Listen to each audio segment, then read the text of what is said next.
ठीक है, तो हमारा जो वर्बल रीजनिंग का टॉपिक है वो पहला टॉपिक होता है एनालॉजी। इसके अंदर हमारा रिलेशन होता है वर्ड्स के बीच में, हमको उसको आइडेंटिफाई करके अपना क्वेश्चन में अप्लाई करना होता है और हमको आंसर निकालना होता है। सेकेंड टॉपिक हमारा क्लासिफिकेशन है। इसके अंदर हमारे को ऑड वन आउट निकालना होता है कि 3 वर्ड हमारे कॉमन होंगे और एक हमारा ऑड वन आउट होगा। Next is alphabet and word series. इसके अंदर हमारी एक सीरीज गिवन होती है जिसको हमें कंटिन्यू करना होता है आगे। कोडिंग डिकोडिंग, हम बहुत बचपन से ही हम पढ़ते हैं ये कि हमको कुछ एक वर्ड हमारा कोड, उसका कोड गिवन होता है और हमको उस कोड को आइडेंटिफाई करके अपना आंसर फाइंड आउट करना होता है।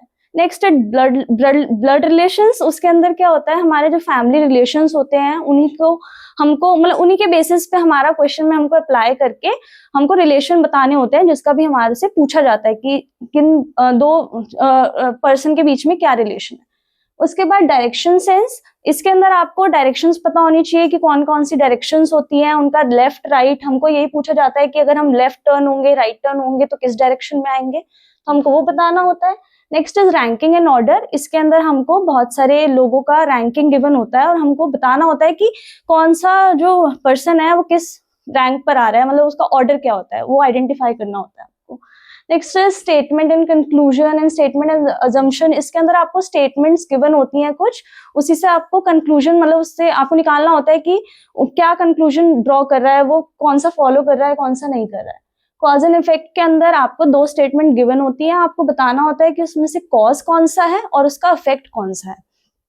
नेक्स्ट है सिलॉजिज्म। इसके अंदर भी आपको कुछ स्टेटमेंट्स गिवन होती हैं जिसमें से आपको कंक्लूजन भी गिवन होता है क्वेश्चन में, और आपको ड्रॉ मतलब वो बताना होता है कि कौन सा उसमें से कंक्लूजन फॉलो कर रहा है और कौन सा नहीं कर रहा है।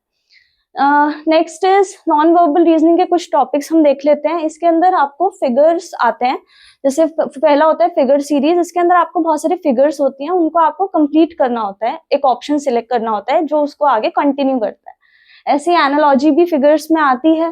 क्लासिफिकेशन भी आता है जिसमें आपको ऑड वन आउट बताना होता है, फिगर मतलब कौन सी डिफरेंट है तीनों में वो बताना होता है।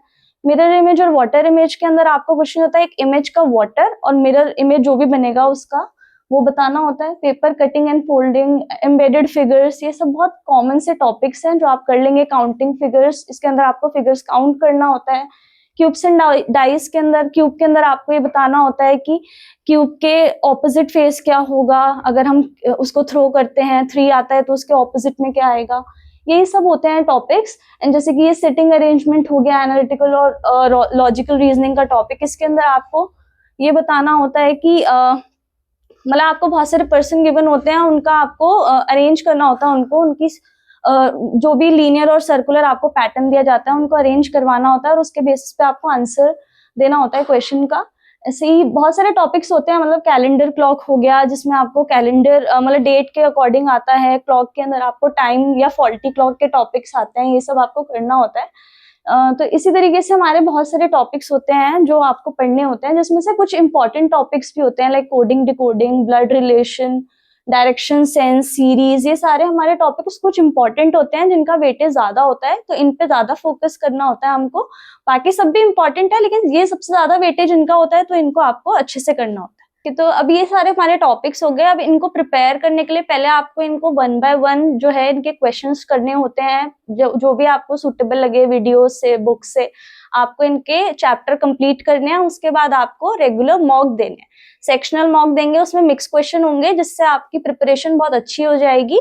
और मेन सबसे जो चीज होती है इसमें टाइम मैनेजमेंट होती है, जिसका आपको ध्यान रखना होता है, क्योंकि क्वेश्चन करना और उसको टाइम में करना 2 अलग अलग चीजें होती है। तो अगर आप टाइम मैनेज कर पाएंगे तो आप जो है रीजनिंग के सेक्शन में बहुत अच्छा स्कोर कर सकते हैं और आपका ओवरऑल स्कोर उससे बढ़ सकता है। तो अगर आपको कोई भी रीजनिंग का कोई टॉपिक या किसी भी चीज में कोई डाउट हो तो आप कमेंट्स में लिख सकते हैं और हम आपके डाउट सारे क्लियर कर देंगे। और आप चैनल को सब्सक्राइब कर लीजिए ऐसे और कंटेंट के लिए। Thank you.